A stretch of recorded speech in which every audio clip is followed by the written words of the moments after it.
The rise of quiet hiring is a deliberate attempt by corporations to undermine labor protections and create a shadow workforce devoid of benefits and legal recourse. That's a pretty bold claim. How can you back that up?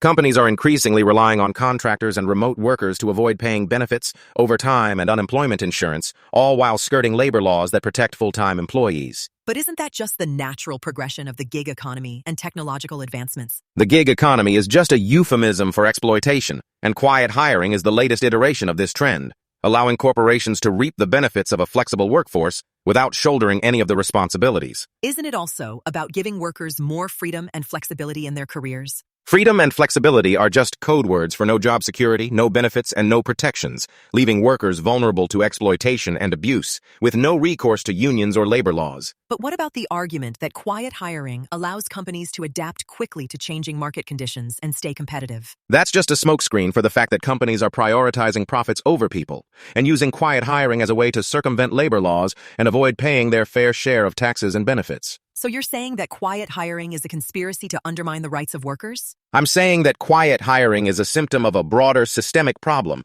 where corporations are using their power and influence to erode labor protections and create a shadow workforce that is invisible to the law, and it's time we started calling it out for what it is: a blatant attempt to exploit workers and undermine the social contract. That's a pretty dire assessment.